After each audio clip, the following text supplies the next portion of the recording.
Hi, everyone. Jerry here. Today we have another special guest, a friend of mine who I've known for some time, and he's darn near been on the Paul Gauguin probably as much as me.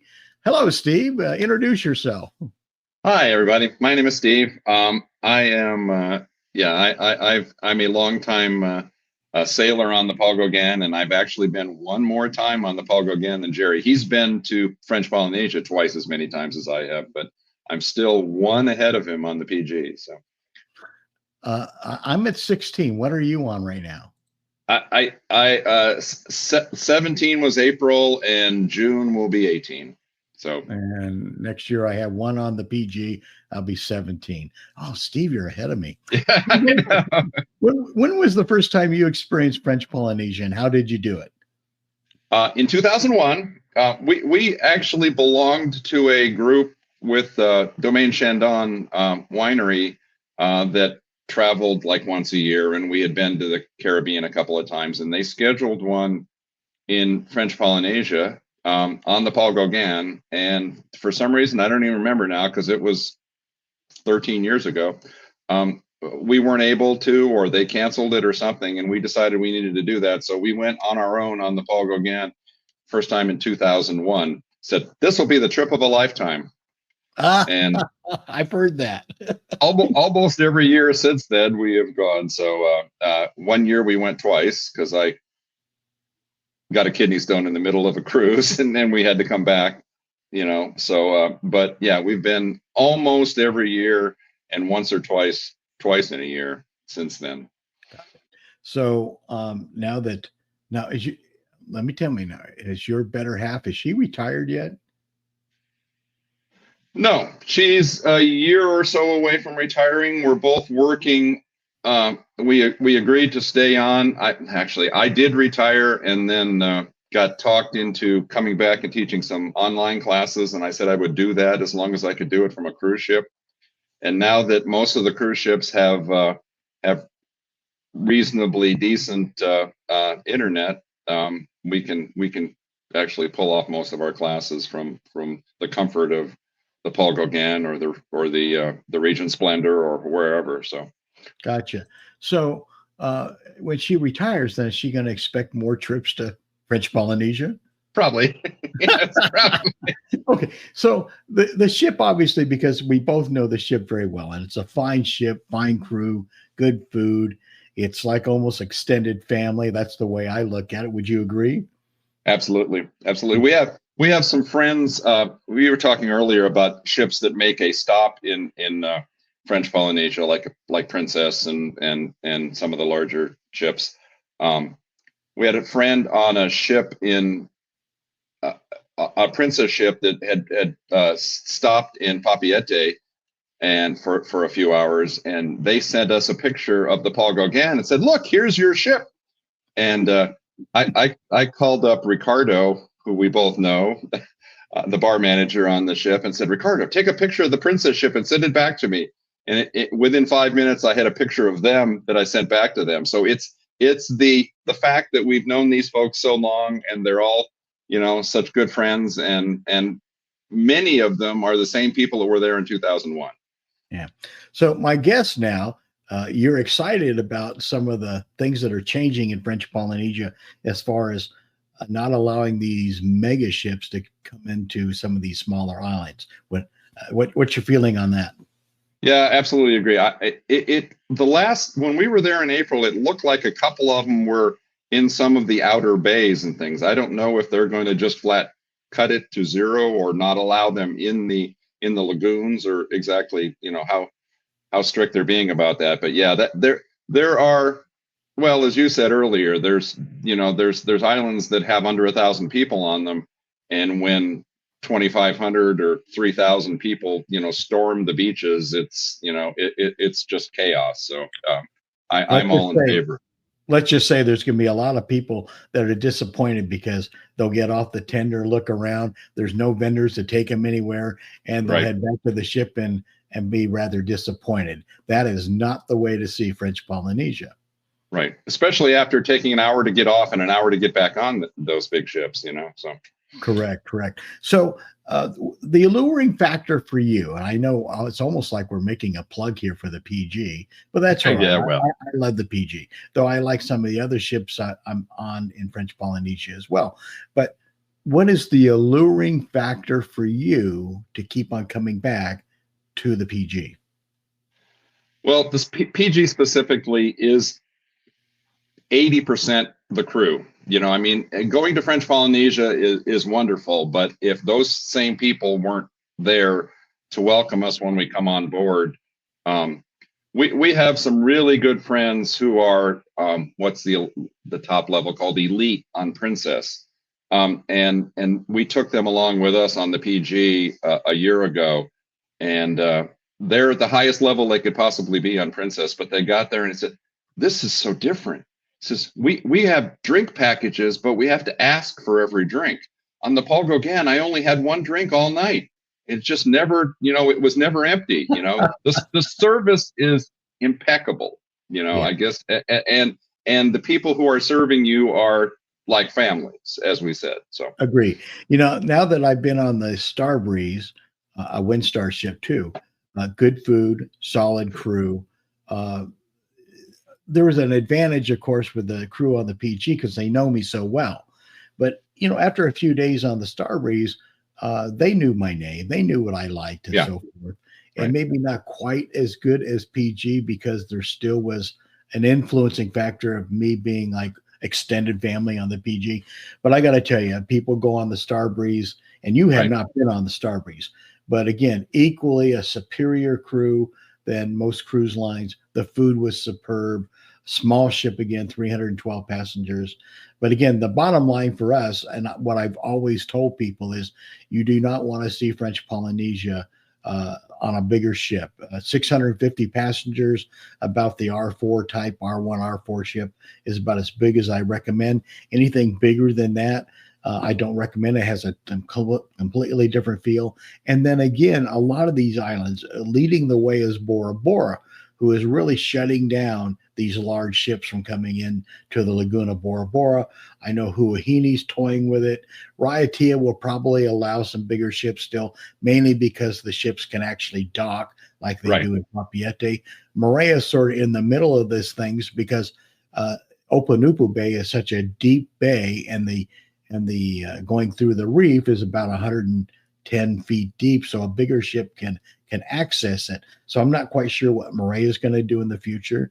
But again, a lot of these islands are, putting the shabash on these larger ships because, and again, I'm going to go back to Bora Bora here. If you're going and spending $1,500 a night for an overwater room in Bora Bora at one of the resorts, and you try you want to do an excursion out in the lagoon, if there's a big ship in town, you were often told there is no availability. They're all booked up. So when these mega ships come into port, it ruins it for everyone else. It doesn't matter if you're on a smaller ship or you're on a land-based resort. The good thing about the smaller ships, and I'm going to point it to the PG here again, often I've been on the PG and there'll be a swap on two islands because the captain decides, oh, there's a pretty good sized ship in port. We'll reverse right, some days here so that we end up not having to deal with these mega ships at the same time. right. Give me your take, Steve. That's absolutely right, and I think you're right that the very close behind are several other smaller uh, smaller lines or lines with smaller ships on them, like Oceania and like the Star Breeze, etc. If the service is good and the ship is of reasonable size, they're going to learn your name. It's a whole different world being on a 4 or 5 thousand passenger Carnival cruise or something. It's a different thing entirely. So yeah, I think there are several good opportunities, and I welcome the competition. Frankly, I would like to see there be some other people who are trying to fill in a little bit in French Polynesia. So I agree completely with Well, you. as we say, Competition is always good for the consumer. Hmm. And that's good. There are only three ship lines that are full time in French Polynesia waters. Right. Those are the ones I really encourage people on, and that's of course the Paul Gauguin, the Star Breeze, and the Aranui 5, which is half cruise ship, half freighter, which is more of a cultural experience than maybe the other two. But those three lines are the only ones that are full time in French Polynesian waters, which again I encourage people to do. They know those islands.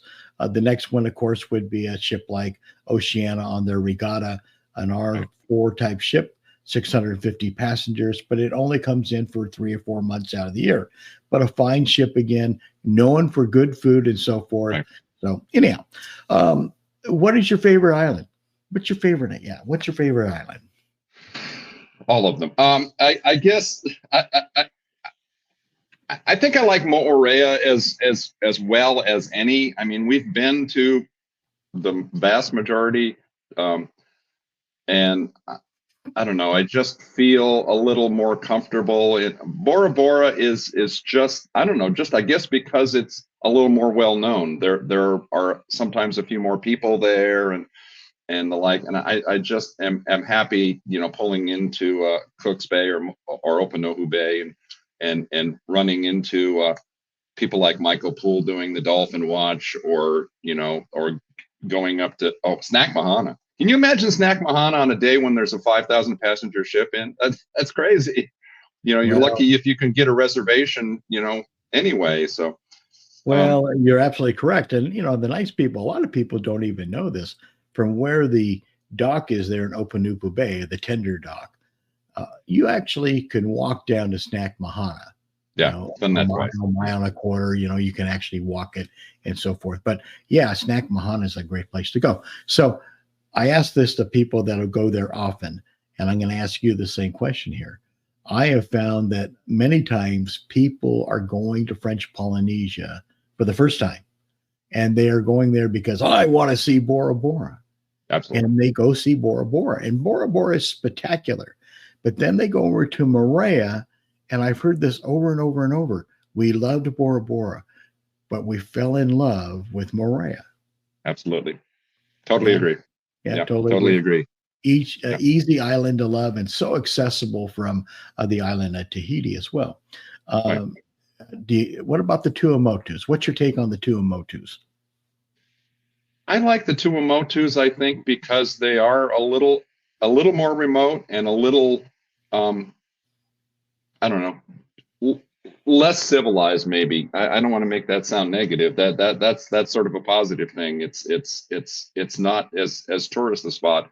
I remember one time going to the was it Fakarava on the Paul Gauguin, and the captain of the ship and a quarter of the crew had a pickup soccer game with the locals, and we went off to a park, and they said, "Oh, everybody come with us, and we're going to go play soccer." And I mean, it was just, it was so much not like a cruise stop, that I really enjoyed that. So I think I mentioned to you that our next sailing, we're going on one of the overnight Fakaravas, which we've never done before. So I'm kind of interested to see what that's like, sitting in that lagoon overnight, and we're going to do a marina dinner and all kinds of things. So that'll be fun.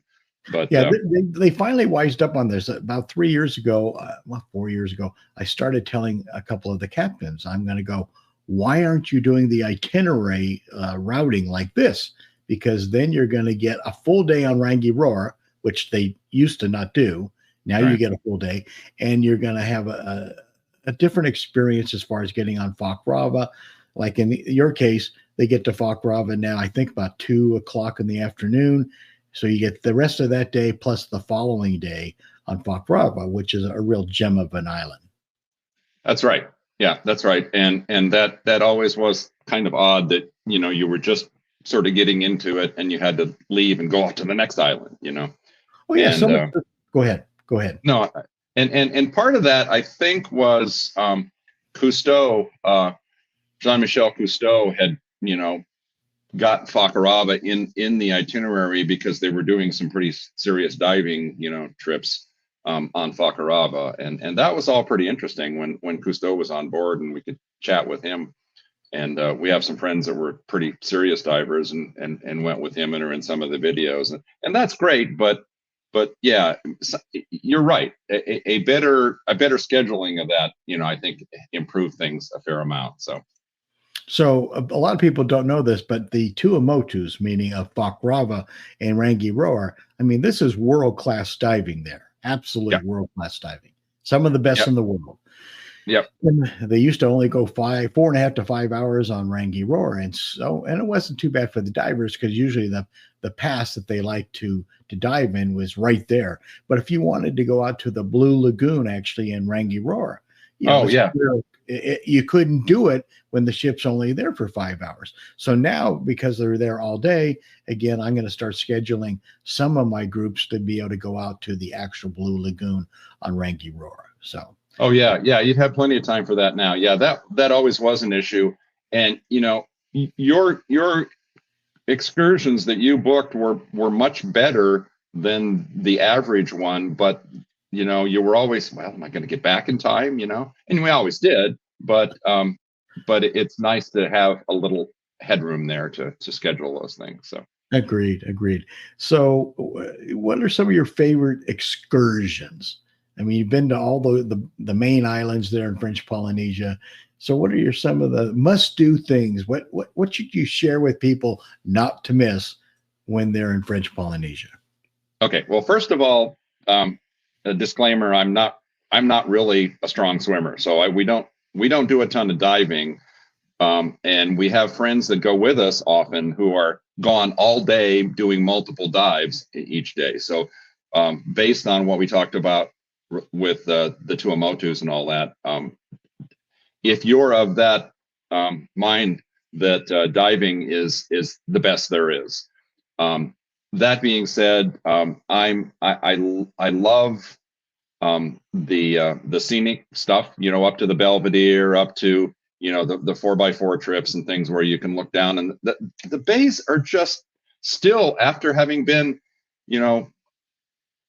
almost 18 times now, it still amazes me to look at the colors in that water, and it's much better viewed from up above. So we like doing that. I love doing wave runners, especially in Moorea. The one on Bora Bora is, I think, a Circum Island, tour, and it was just a little overwhelming, but I really, really, really like the ones in Moorea, except you think you're going to run into the rocks, but they're actually 50 feet down. The water is unbelievable. So any place that you can see, the scenes and the water. We've done underwater walks and tried doing drift snorkeling. I kind of was afraid I was going to get washed out to sea. I'm a little so, but the snorkeling, especially, unfortunately, one of the best snorkeling trips, as Jerry, is the one that's on the same day as the Motu, and I have a hard time not going to Motu Mahana. So, but those are wonderful. I love doing some of the combination things where we, ride a wave runner and end up on a beach playing with stingrays. They're remarkable. The fact that these little puppies climb up the front of you, and the sharks. I've finally gotten so that sharks don't make me nervous anymore. Those smaller ones. So, so much. Now I know the Paul Gauguin is starting to visit Raiatea a little bit more than they used to. It used to be that they just bypassed Raiatea, and there's a lot of nice things to see on Raiatea. Now on the Starbreeze and on the Oceania ship, and also on the Arnui 5, they visit Raiatea. And I'm only bringing this up because you had mentioned, like on Motu Mahana Day on the PG, the drift snorkel is at the same time, part of it is at the same time as you want to be enjoying the Motu. On those other three ships I just mentioned, visiting Raiatea, they run the drift snorkel to the same location as when you're on Taha. They run it from Raiatea. So you can enjoy the drift snorkel and not worry about missing a day on the Motu, because you have to remember the Starbreeze has their own Motu on Taha as well. So you get your Motu day, but then the following day, of course, it goes to Raiatea, and then you can do the drift snorkel out there from Raiatea. So, well, that makes sense because they are really in the same larger lagoon. You can actually take a small boat from like Taha'a all the way over to Raiatea. correct. I know I did that one time when I was on an ambulance boat on my way over to Raiatea to the the airport there. So you really like you mentioned, like on Maria, and you can do this on Bora Bora too. You really like jet skis or the jet the wave runners, the wave runners, right? Yeah. Easier to sit down on a wave runner than stand up on a jet ski. Are you sure you don't like the wave runners because you have your daughter behind you enjoying the experience? My daughter. Oh, that's right, it's your wife. Oh, you child. Yes, my daughter just walked in, as a matter of fact. Speaking of people, between the two of us now, we've got 34 trips, so we've got you beat by a lot, huh? Well, Zell comes with me. Remember that. I have to tease you about that, because, you just robbed the cradle. I did. You did. Okay. So what else do you want to share, Steve? We're going to start winding downhill here on this particular podcast. But what other things would you tell people not to miss? Some other experiences that you two have totally enjoyed that you want to share with other people? Well, as I said, on the Paul Gauguin in particular, we really, really, really like the Motu day because it's a great day to go kick back on the beach and have them, bring you coconut drinks and barbecue and all of that. And so I'm pleased to hear that idea about doing drift snorkeling out of Raiatea. That makes a lot of sense. I don't know what else.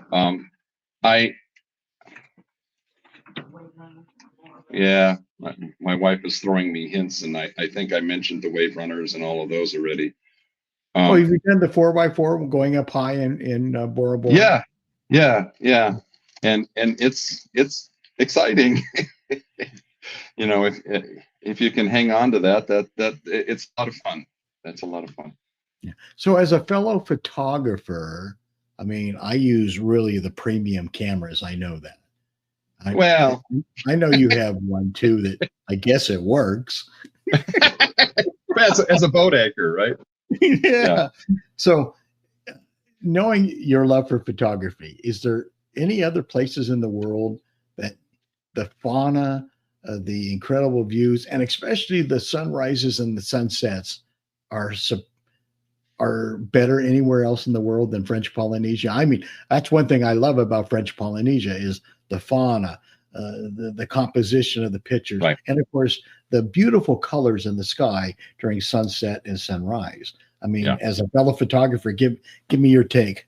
You're absolutely right. The scenery by itself is amazing.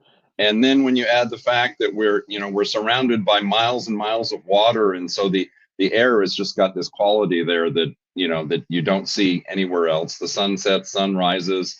Only place I've ever actually successfully captured a green flash was off the ship, in French Polynesia, with the motor drive running at full speed, trying to capture that final little green flash of the sun as it set. That actually is a real thing. I kind of doubted it for decades.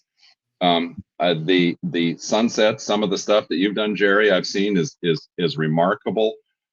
Even with your camera. It's 85% of good picture taking is not the equipment, it's the photographer. Yeah. And you can still do it, Jerry. That's great. I know. Well, so what's the old thing, like F8 and be there or something? It's a matter of being at the place where you can take the picture as almost as much as anything, Agreed. So your favorite resort for a pre or post stay, you love the Intercontinental Tahiti, correct? I do, and I've been to most all of them in the Papeete area.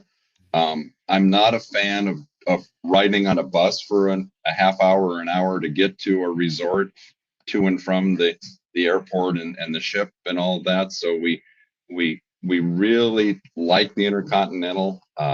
If the prices are continued to rise over the years, so it gets a little harder to do long, pre and post cruise stays. The last couple of times, including this one coming up in June, we're just doing, like a day room pre and post. Considering the next time we go, just the two of us, that we might, take advantage of Far Swiss or one of those other little boutique places. But the resorts, I think the Intercontinental is still our favorite. I really like that we can, even when we have a day room and maybe don't have the room yet, they'll give us a little, like a travel room, a transit room that we could go in and change and use the pool and all of that sort of thing. So I like the Intercontinental, all except when I pay the bill for it. But it's probably worth it. But it is nice when you load up on a taxi or whatever at the airport. In 5 minutes, you're at the Intercontinental. That's a nice thing about the Intercontinental. Right. Expansive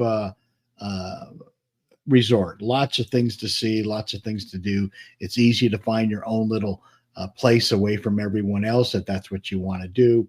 I find it's the premier resort on Tahiti, primarily just because it offers so many things that some of the other places a lot of people go to do not have. Right. Nancy says the swim up bar. I can't tell you how many pictures we have of the two of us sitting at the swim up bar drinking Hanano. We do it every year when we go, so I've got one from this year, from last year, the year before. And their big pool's almost big enough to put a wave runner in. It's not quite deep enough though. It's only about knee deep. Have you ever gone snorkeling inside their inner lagoon? Yeah, it's pretty fun. A lot of people don't know that, but there's actually some pretty nice fish in there and some coral heads and everything else. So if you don't want to be exposed to the elements out in the open lagoon, you go there and you can go feel nice and safe and wade into the water right off the sandy beach and experience beautiful coral and fish. Right. And if you have one of those expensive overwater bungalows, you can just jump right off of it into that, Yeah, so true. Yeah. So you're going one time next year, correct? We're going, so far we're going one time there next year. Right. We have a couple other cruise lines that we're doing some smaller excursions on. But I'm going to ask you one more question here. Knowing where you live, I assume you pick on LAX quite a bit. We do. Okay. Is there a particular airline you like better than the other? It's always been Air Tahiti Nui. They kind of had a slump, I think. That especially during COVID, that I suspect they weren't unique in that. 2 trips ago, the service was fairly mediocre, but there was a strike going on that had just settled. It seems like the French go on strike about every 6 months. So, I mean, that's always kind of a thing to deal with. We've done mostly all of them. We went on Air New Zealand one time when there was a strike on Air Tahiti Nui. That was, of course, was a big airplane and great service and all of that. But I call it the nannies taking care of us. Yeah. And they do it quite well too, Air New Zealand. We used to fly Air New Zealand a lot, but then they changed it and they no longer go in and out of Tahiti much. And so I sort of missed that because I loved Air Tahiti. I'm sorry, Air New Zealand. But any other airlines? You've done Air France or United or? Not to Tahiti. We did United in Singapore to Australia earlier this year. And that was quite an experience. First time I've actually flown on the full up business class thing. That was pretty fun. But no, to Tahiti, other than when we had to because there was a strike on Air New Zealand, I think it's always been Air Tahiti Nui. Gotcha. So I should probably warn people right now, though, if they go on the Paul Gauguin, that if they look closely, they're going to find a bar stool at the pool bar that has your name on it. Correct? Yes, and I grant unrestricted use of my pool bar stool while I'm not there, but I do expect that people to step aside when I'm on board.